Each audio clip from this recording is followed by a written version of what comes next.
there, it's Mrs. Lindquist. So today we're going to talk about translating sine and cosine graphs. So we've talked about y equals a times sine of b theta or bx, and also the cosine. So today we're going to translate them. So here's our translated form. Y equals a times sine of b times the quantity x minus h plus k. And we can write a similar one for cosine.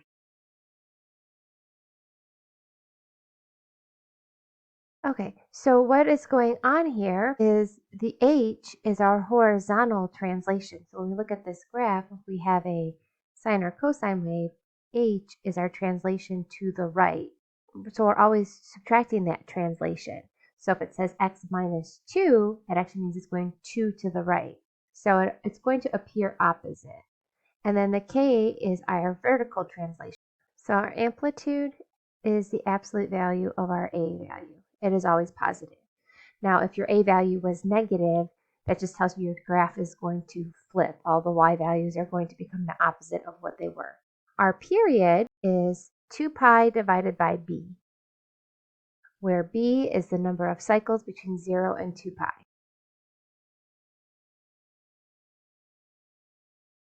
So h is going to refer to our phase shift. And that's a horizontal translation. And we're going to abbreviate that when we talk about phase shift. We're going to abbreviate that as PS. K value is your vertical translation. And we'll just abbreviate that VT for vertical translation. All right, so example 1, identify that amplitude period, phase shift, and vertical shift, include a table and make this graph. So we can see here that our amplitude is going to be 3, since our a value is 3. Our period is 2 pi divided by b. So in this case, we're going to have 2 pi divided by our b value is 1. So our period is just going to be the normal 2 pi radians. So now let's talk about phase shift. Does this graph have a phase shift? And there is nothing in parentheses with theta, so we're going to say none. And then this minus 2 at the end, this is our k value, so we're going to have a vertical translation of 2 units down. So let's make our normal chart here. We have theta and we have y. Okay, so what we're going to graph here is just y equals 3 sine theta without the translation. So our y values, we know that sine starts with a 0, it goes to a max, which would be 3, back to a 0, to a minimum, and back to a 0. So that's the pattern for sine. So let's talk about how long it takes to complete this cycle. Well, we start at 0, and our period is 2 pi. We're going to take 2 pi and split it in half. So 2 pi split in half is pi. We split pi in half, it's going to be half pi. Halfway between pi and 2 pi, if we average those, 2 pi plus 1 pi is 3 pi. And we're going to divide that in half. So that's like 1.5 pi. And so we're going to make this is our parent function. So we're going to make our graph here. So this is where our intervals are half pi. And we're going to make a graph. So 0, 0. At pi over 2, we're up to a height of 3. Pi, we're back to 0. Then we're down to negative 3 and back to 0. And I'm going to make this dash to show that this is not my translated graph. So once I have this, now I'm going to look at, well, what is the translation? Well, my phase shift is none. So I am not moving left or right. My vertical translation is 2 units down. So my midline of my graph, which was originally here, is now going to be down 2 units. So the midline of our graph is now going to be this horizontal line. And each point is going to transfer down 2 units. So this point is going to go down to here. And this point is going to go. And this point is going to go down 2. And this point is going to go down 2. And this point is going to go down 2. Each point translates 2 units down. So there's one cycle of your sine wave translated 2 units down.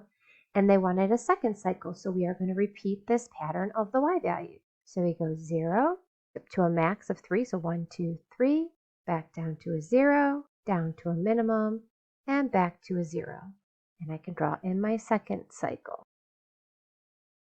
So there is our graph. All right, so let's see what's going on in example B. So we have a cosine graph this time, and our amplitude is going to be 1 since our a value is 1. Our period is 2 pi divided by b, and our b value is 3 in this example, so 2/3 pi. And now we're going to look at our phase shift. Do we have a phase shift? Well, we have x minus pi over 3, so that's going to be actually going to the right pi over 3 units. Pi over 3 right. It'll be opposite because it's what I'm subtracting. This pi over 3 is the phase shift. And vertical translation, there is nothing added or subtracted to the end of this equation, so I would just say none. So our basic graph before we translate is going to be y equals cosine 3x. Again, that means we're going to get 3 cycles in between 0 and 2 pi, so these are pretty small. Remember, cosine starts with a max, so our maximum is 1. That's our amplitude. So we start with 1. We go to a 0, to a minimum, to a 0, and back up to 1. So a max to a max. And how long does it take to complete this? We can complete this whole thing in 2 pi over 3 radian. So we're going to break this in half. So half of 2 pi over 3 would be pi over 3. And half of pi over 3, pi over 6. And between pi over 3 and 2 pi over 3, if we notice here, we're going up by pi over 6. So we have pi over 6. This is 2 pi over 6. This would be 3 pi over 6, which would be half pi. And 4 pi over 6 is 2 pi over 3.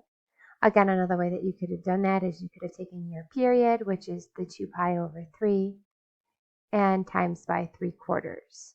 And that would have given you the half pi as well. So we start up at 0, 1. At pi over 6, we're going to be at 0. Then at pi over 3 at -1. I'm just going to label this as we're going by pi over 6's. So there's my cosine wave. And I want to translate it pi over 3 to the right.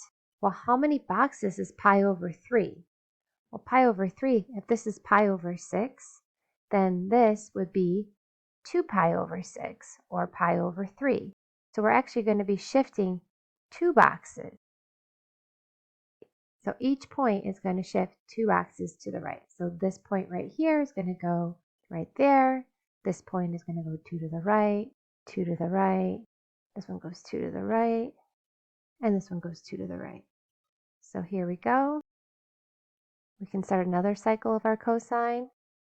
We're able to get a full one in. We can get a half there, and we can keep going the other direction as well. And the wave just continues on and on. So basically what happened here is our phase shift was pi over 3 to the right. So every point did that. All right, so that's the end of the first part of this video. I'll see you back in a few minutes for the second part.